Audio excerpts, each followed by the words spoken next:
Hey, this is Jamie from CapsuleComputers.com, and today we've got a Skullcandy SLYR gaming headset here for unboxing and review. As some of you may remember, Skullcandy purchased Astro Gaming a while back in hopes to buoy their gaming portfolio, and they have been keeping Astro as a separate brand, but the SLYR headset is their first headset in cooperation with Astro, so let's get this thing opened.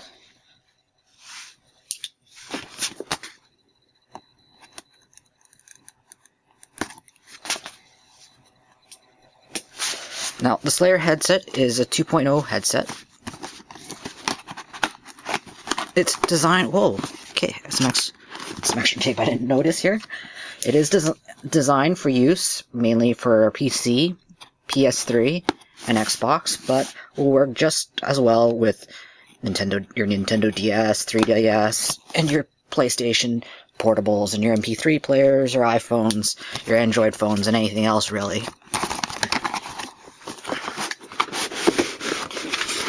There we go. Alright, let's put this aside. So we've got gaming headset plug and play quick start guide explaining how to get this plugged into your PS3, your computer, and pretty much any other device.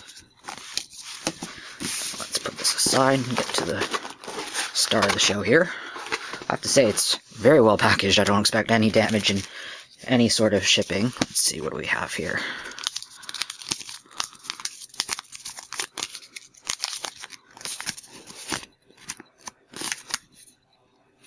Looks like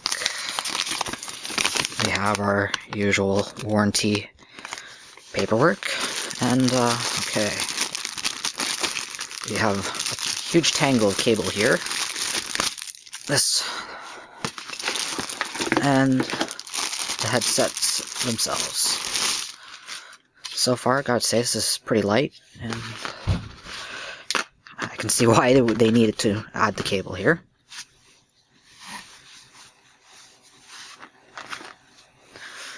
So, let's see.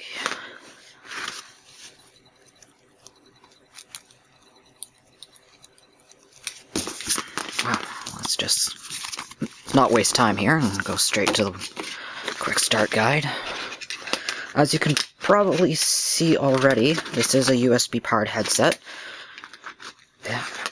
You will need to draw USB power from either your Xbox or your computer to power this headset.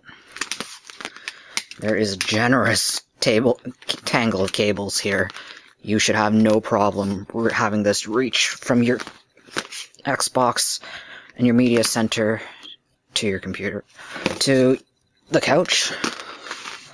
And by the look, let's see, this will be your Xbox talk cable, and this should be the cable that goes into the headphones. It doesn't look like there is any difference on which side it goes, so it's plugged in. And we have this one here.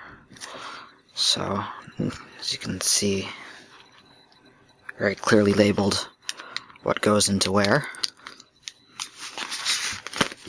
This will go into your, well, except your RCA connection for your Xbox and your PS3.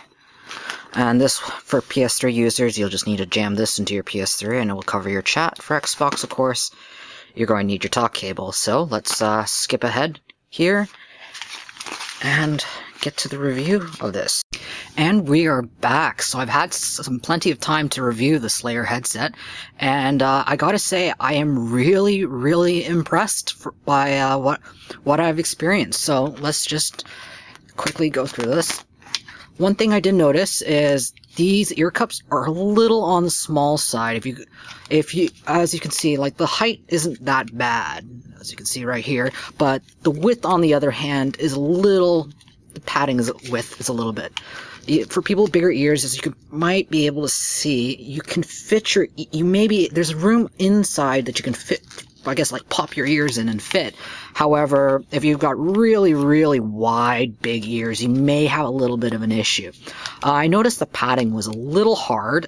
It warmed up a little after you wore them for a couple hours, but I've experienced softer padding. However, the really nice thing is these are light enough in the sense that if you're wearing them for a long time, the really stiff padding isn't going to be a huge issue. The stiff padding is worse on the ear cups. They're not as bad up here, but be aware, they are a little stiff. The material is a really nice, soft, breathable material. They're similar to what you'll find on the Astro A40s.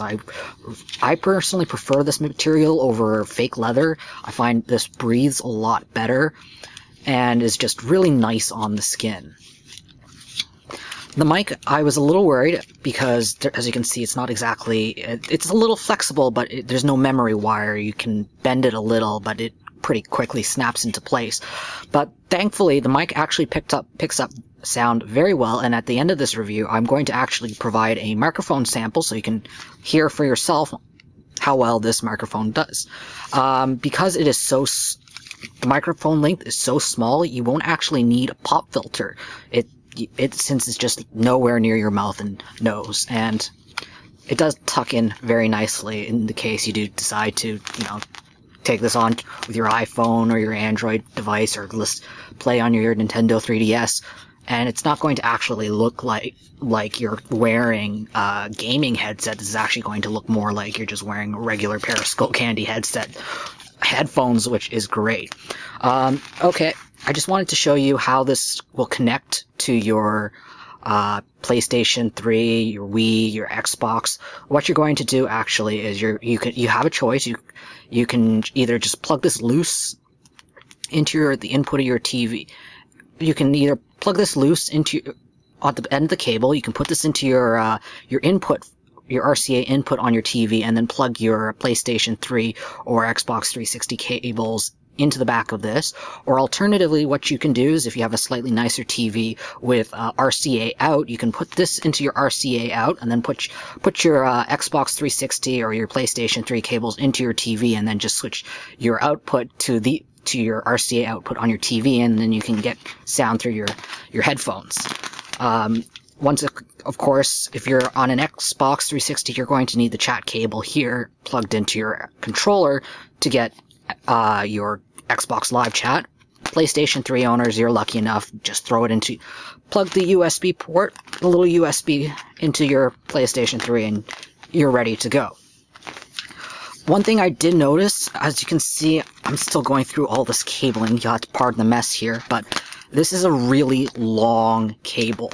I mean, you got a knot here. It's really good length. Now, this is great if you're deciding to take this out and going on the go with your iPhone or your Android device. But if you're just on the couch, I did notice this length was a little long. I know I'm a little short at 5'6", but I even found that oftentimes when I was sitting at my desk, this would flop down near the floor, or if I was on the couch, this would slip between the couch, I guess like the couch cushions. And the problem is when it touches into the couch cushion, sometimes with too much pressure, this may actually engage one of the buttons accidentally. Not a huge issue, just make sure you put it on your lap or something, but I would have liked to see maybe some sort of clothing clip on the back, as you would see on some other headphones. I think it would have been a lot easier to at least keep it closer on hand without it slipping away. Of course, the most important thing we're all looking forward to, I'm sure, is the sound quality. I have to say, the sound quality is really impressive. It's obvious that Skullcandy bought out Astro. I know Skullcandy, some people are not really that thrilled with it, but Skullcandy really kicked it up a notch with these headphones. The highs and the mids, which I didn't expect to be very good, was actually really impressive. They were clear, they were pretty well balanced, and the bass on these things, in good true Skullcandy fashion tradition, really kicked. But the amazing thing is everything kicked in perfect balance. There's 3 EQ settings on this. It doesn't actually say, it doesn't even, you can see very slightly here, if I can get it to focus. It just has,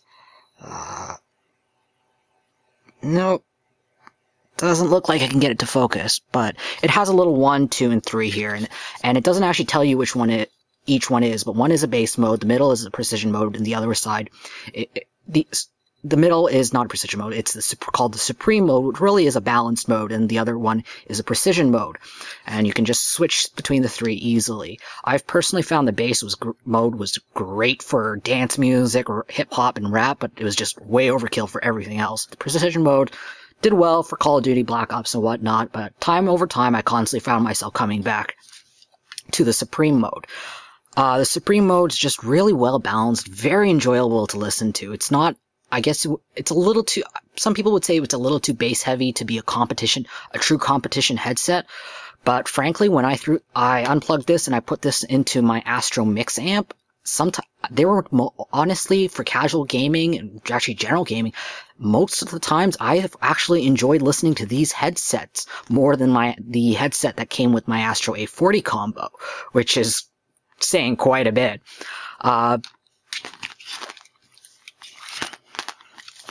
Plugging it into the PC, it was plug and play, and the PC performance was very good. I found that it didn't seem to have much difference or change from the Xbox 360 from my Xbox 360 to my PC. So overall, I really highly recommend these headsets. There's a manufacturer suggested retail price of $79.99 US. I know in Canada where I am, they're actually set to $99.99 Canadian, which seems a little crazy to me considering our dollar is practically at par. However, if you can get these at the US retail price, I highly recommend it. This is well priced against other headsets of similar quality, if not, there are some better. These are better than some of the stereo headsets I've seen out there that are actually more expensive than these headsets. The only thing you need to worry about, once again, is if you got tiny little ears, you might have a little bit, tiny little ears, you'll be fine. Medium-sized ears, you should be fine. But if you got big ears, you might want to go to the store if you can, or find somewhere that has a decent return policy, try these on for a while, and see how you like them. Overall, I highly recommend these headsets. I give them 9 capsules out of 10, and as promised, I'm going to give you a little bit of silence here. Well, silence as I'm recording, so you can check out the microphone audio sample. And now we have the Skullcandy microphone without any editing or audio magic. This is just how the microphone sounds right off, and as you can hear, it's an extremely clear microphone.